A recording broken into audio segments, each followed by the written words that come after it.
Welcome to the Lose Weight, Live Life podcast. If you're someone who would do anything to lose weight, yet finds it impossible to stick to a diet, to eat less, or just what you think you should, this podcast is for you. I am your host, certified life and weight mindset coach Clair MACKENZIE. Listen in to learn how to stop overeating, lose weight for the last time, and create a relationship with food and yourself that you love, all without diet deprivation and self-sabotage.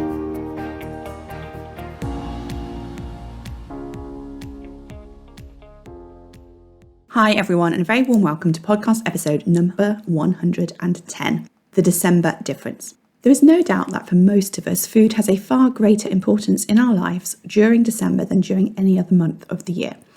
And the way that I see it, there are 4 general approaches to how we go about or could go about eating and drinking in the month of December. The first is to avoid thinking about our food and drink choices at all and kind of just go with the flow. The second, which originates in diet mentality thinking, is to eat what we want whilst we can, or because we're allowed, in inverted commas, because it's December and we want to enjoy, again, in inverted commas, all the things before restricting what we eat in January. The third is to restrict ourselves in December and try to stick to a diet, but be feeling disgruntled, dissatisfied, and as though it is effort and hard work. And the fourth is to be very intentional about being the person we want to be in how we show up in our relationship with food in December. The last approach I'm going to talk through with you in this podcast episode. We're going to explore what that looks like. But first, I just want to take a moment and be curious about how you habitually approach eating in December. Is it about switching off? Is it about desperately trying to restrict and not have what you think you want? Or is it about eating all the things because it's Christmas time? And you maybe have a plan to cut back then and focus on dieting in January. You may find you flip-flop back and forth between all 3 of these approaches during the month of December. But what I find is that these approaches create some challenges. If what we ultimately want is a relationship with food that we love, that leads us to being the weight that we want to be, that is the balance between eating for fuel and nourishment and comfort and joy that works for us. Now, the go with the flow approach works great if you have the relationship with food that you want and you don't find yourself wanting to be a different weight to what you are. This approach works if you are really tuned into your hunger and satiation levels and you don't over-desire many foods and you have no diet mentality trauma. For some of you, maybe in your 20s and 30s, this approach may have worked for you. Maybe you didn't need to pay attention and you either didn't gain weight or you gained a few pounds and it naturally came back off again in January. Happy days. But if you're here listening to this podcast, and I'm guessing that a kind of go with the flow approach now is not working for you, or maybe it wouldn't work for you anymore. The problem with the go with the flow approach, if you're a different weight to the weight you want to be, even though it may seem very appropriate and may feel as though it's the right approach, the problem is you're going to be leaving your food and eating decisions to your primal brain. And your primal brain's job is to have you make all the choices that give you maximum pleasure and save you minimal pain. And that minimal pain includes, or gives you minimal pain, that includes avoiding emotional discomfort.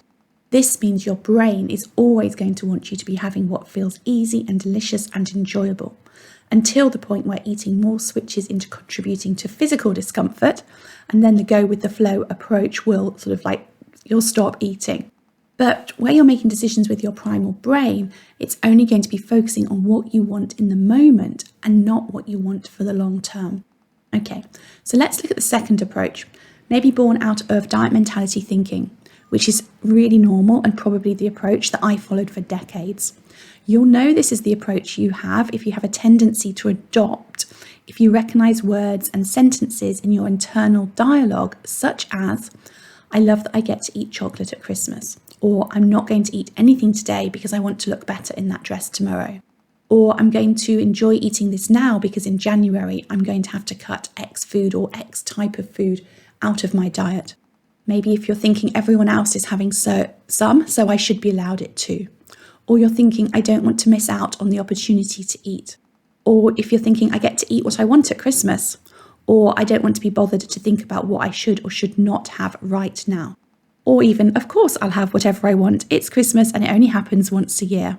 Or if you're thinking, I'll be good for this meal so that I can have something else in this evening. The feelings that we might associate with these could be entitled, rebellious, self-approving, or relief. Those are the feelings that we could feel from that type of thinking. So the third approach looks like us restricting ourselves and being terrified of gaining more weight or gaining weight lost earlier in the year. We think December is going to be really difficult and that we're going to be disciplined and use willpower to not eat what we want, whether that's through the entire period of festivity or maybe up until a certain point, such as maybe Christmas Eve, when we then allow ourselves to relax or join in. This approach is tiring and feels as though we're constantly in battle with ourselves. The underlying thoughts centre around the idea that we can't have what we want. We might feel a sense of self-pity or as though things just aren't fair. This approach can feel tiring and we may find ourselves feeling depleted or resentful. Okay, so I just share those different approaches with you so that you can think about whether any of those resonate for you, whether you recognise them, whether you see that they are your default pattern or your default way of being during the month of December. And it's just really useful for you to know that. Okay, so next what I want to do is look at what it looks like to show up in December as the person who has the relationship with food that you want.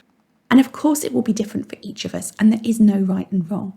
But think of it as getting what you want from the month of December in your life, your relationship with yourself, and your relationship with food, without creating any net negative in your life.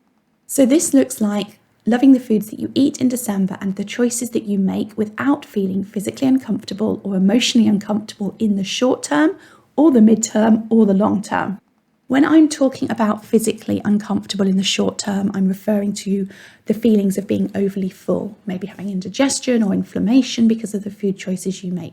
When I refer to being physically uncomfortable in the long term, I'm talking about clothes being tighter in January and beyond, as well as long-term health discomforts that food choices contribute to, such as maybe achy joints or a lack of energy, or even challenges associated with health conditions such as type 2 diabetes and heart disease.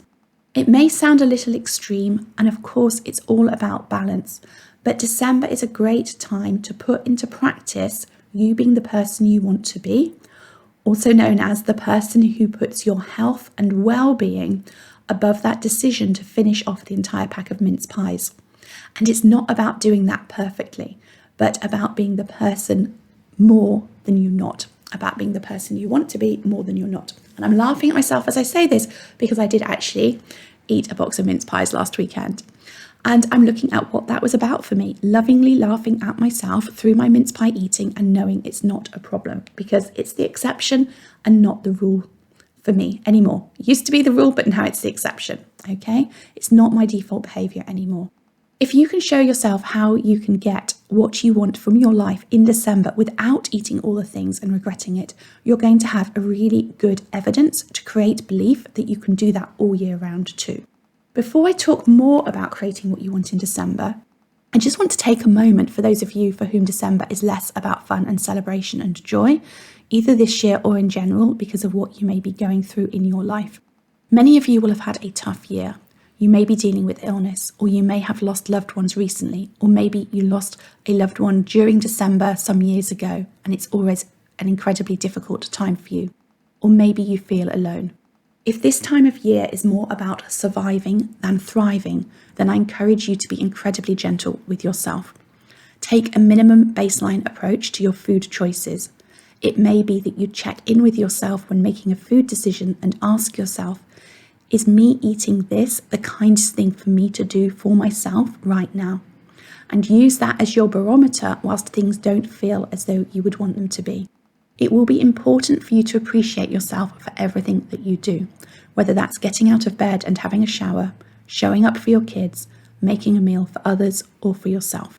Drop all of the should language from your vocabulary and take things either one day or 1 hour or 1 moment at a time. I'm going to put some links in the show notes with details of where you can find help and support if you're feeling lonely or grieving at the moment. I'll include links to some other podcasts as well as support groups and websites. To find these, go to www.thebestyou.coach/podcast and click on this episode to see the details. Okay, what I'm going to do now is talk you through 7 things that you can think, feel and do to create the December that you want without having it be all about the food, without feeling you can eat what you want, or you can't eat what you want, that's what I meant to say there, and by feeling that you are having the best possible time. All right, so number one, don't expect this time of year to be perfect unless you have grasped the perfection in imperfection, in imperfectness. Life is always going to be a mix of positive and negative emotion and highs and lows. It can be easy to put a lot of emphasis on making this time of year perfect, and there's nothing wrong with that, as long as, if it's not perfect, if things don't go to plan, if your family members don't comply, you don't make it mean that something has gone wrong. And importantly, you don't make it mean that you were wrong to want things to be a certain way or to try to make things happen in a way that you thought everybody would appreciate, and then you discover that they don't. Don't look for appreciation from others as a payoff for the effort that you put in. Instead, decide to massively appreciate yourself, and no matter what happens outside of your control, because of course you can't control other people. And what you may be thinking, has this to do with how you show up in your relationship with food? Well, everything. Because so many of you listening here will have a default response to eating, to manage your emotions around disappointment and frustration that you may feel that when things don't go to plan, the phase plan for the best and expect the worst just popped into my head. So you want to get comfortable accepting that things don't go to plan so that you don't turn to food to eat to feel better. I think that it's a great approach for getting through this time of year. So don't eat to avoid feeling the negative emotions or to spite others or yourself. Either allow yourself to feel the frustration or the disappointment, or however you feel when things don't go as you would wish, or reframe the thought behind that frustration and disappointment so that you can appreciate yourself for how you're approaching these things instead. It feels so much better. And of course, this is everything that we help you with inside of the Lose Weight, Live Life Academy. Also, what can be helpful is to remind yourself what you're grateful for, whether that be your partner, your children, your family members, friends, a home that you love. Constantly remind yourself what you are grateful for. It really does help. Number 2, make a list of Christmas foods and eating experiences that you love. So much of the way in which we eat at this time of year is born out of tradition and habit, and it just being the way that things are. You may have never stopped to think about what you truly want and love. And as you think about it, be curious about what aspects of what you're visualizing are about the actual ingredients of the food and what is more about the occasion, about nostalgia, or about connecting with others. What is it that you love about the foods that you enjoy eating at Christmas time? You might also want to consider, how can I love whatever that experience is more? Let's take Christmas pudding as an example. I'm guessing many of you eat Christmas pudding because you love the tradition of it and not because you love Christmas pudding. If this is you, I encourage you to consider not eating Christmas pudding. Either make it all about the presentation of it or the tradition of it. I really like to set fire to ours. It's great fun.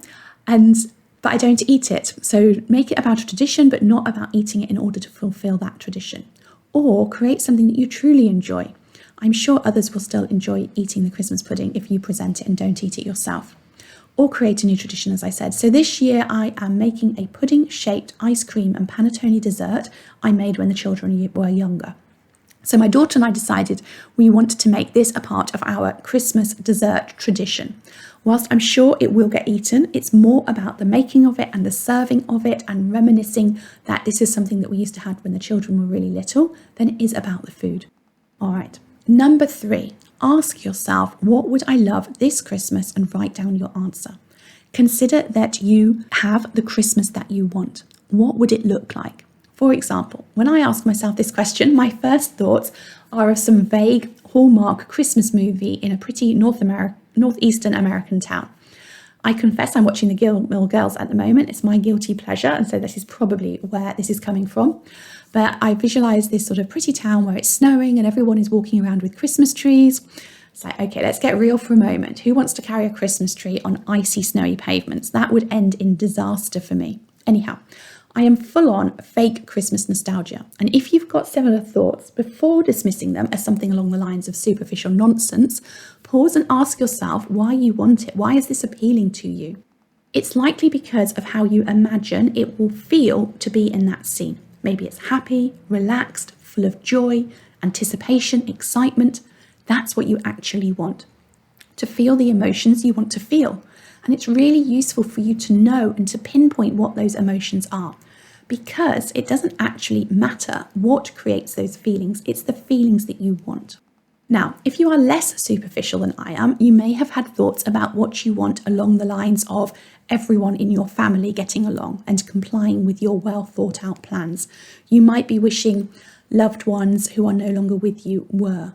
You might wish that you get to go out for Christmas lunch instead of doing the preparation and cooking for it. Again, what you'll be wanting is to feel how you imagine it will feel if you have that circumstance, that scenario, that situation that you're wanting. To experience this picture-perfect Christmas that you seek. Ponder on this and name those feelings. Our feelings, our emotions come from our thinking. Our thinking is our interpretation of the circumstances in which we find ourselves.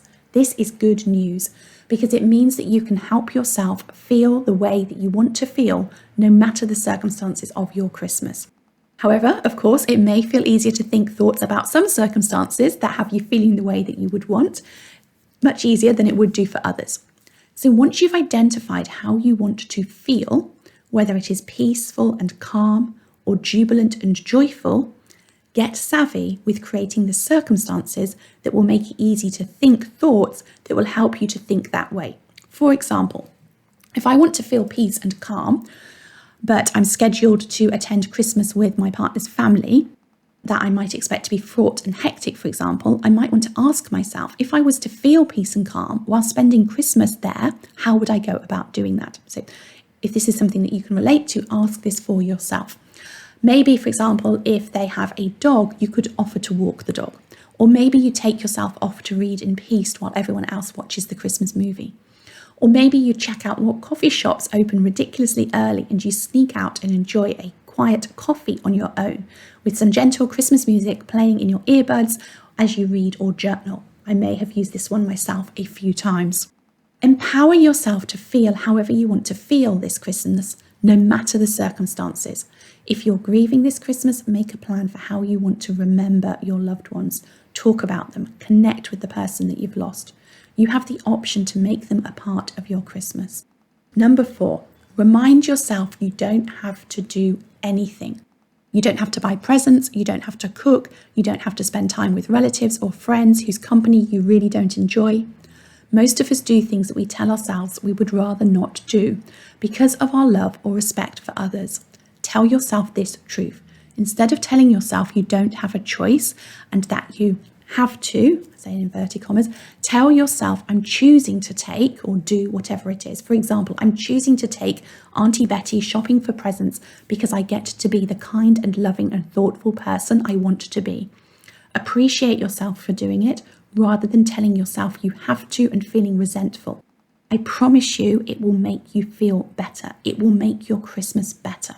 So either don't do the things that you don't want to do and allow the outcome of your decision to be whatever it will be, or step into feeling gratitude and self-appreciation because of the choices that you're making. I promise you, when you own your choices and appreciate yourself for them, rather than telling yourself you haven't got a choice and feeling resentful, it will feel so much better. Number 5, think about the aspects of Christmas eating that you typically regret later. Do you say yes to foods you don't really want to eat to avoid drawing attention to yourself by saying no? Or do you say yes because you tell yourself you should because your host has gone to so much effort to prepare or make whatever it is? Don't do this to yourself. Don't sacrifice your emotional and physical well-being by eating foods to avoid feeling a fleeting moment of discomfort that may come with your choice to not eat them. Think of these occurrences of obstacles to you creating the relationship with food that you want. What other food obstacles will come up for you at Christmas time? They could be leftover gifted chocolates and biscuits, or it could be you drinking alcohol knowing that when you have a drink, you have a tendency to be less intentional about your eating. It could be meals out at restaurants where everyone eats and drinks to excess. Identify your food obstacles and make a plan for them. Put a note in your diary now that you will take unwanted gifts to the food bank when the supermarkets reopen on the 26th or 27th of December, for example. Put a plan together now for what you will do with leftover cheese and dessert. and so on and so forth. Okay, number 6. If you're unhappy with your size and suspect that you have nothing to wear that you like in your wardrobe, take a deep breath and make a plan instead of leaving it to the last minute. I used to do this all of the time.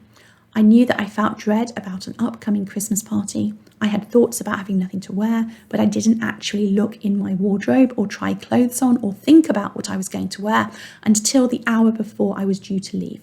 Why? Because facing it felt so uncomfortable, because it brought up feelings of shame and failure and regret and frustration, all of which I now know were totally unnecessary, but it didn't feel like it at the time. It just felt like these feelings were. I didn't feel like I had a choice in them. But of course, the problem was that when I left things to the last minute, I ultimately ended up being far less happy than what I was wearing or how I was looking than I could have been if I had put some pre-planning thought and effort into it. So whilst the longer term answer here is to do the work on your relationship with yourself and your body and to heal the trauma you've experienced from previously failed diet attempts and your thoughts about being overweight, the short-term answer is to make a plan now. Make the choice of what to wear that you like best. Make a plan to pamper yourself. Get your nails done. Take time with your hair and makeup. Smother your body in beautiful smelling lotion. Embrace your curves and remind yourself that your self-worth has nothing to do with your size, shape and weight. Okay, number 7, lastly, be creative in your non-food creation of comfort and joy. Be prepared to change things up a bit. Create new traditions. Our lives are always evolving. What we may have loved about our Christmases when our children were younger or our parents were alive or we were with our former partner might not be an option for us anymore. But we get to create new ways of being and doing things. We get to create new traditions. Maybe it's the first Christmas where you'll be without one of your children as they spend time with their partner or their partner's family.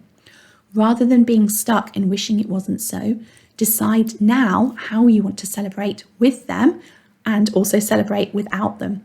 Will you create a Christmas day on a different day to celebrate with them? Will you spend time with them on FaceTime, enjoying a glass of mulled wine and a mince pie, telling them stories about when they were little? I love telling my son, who's now 20, a story about when he was 3 or 4 and wanted some action figure, and Father Christmas gave him the wrong one. And he spent the whole of Christmas dinner totally distraught underneath the table, crying his eyes out.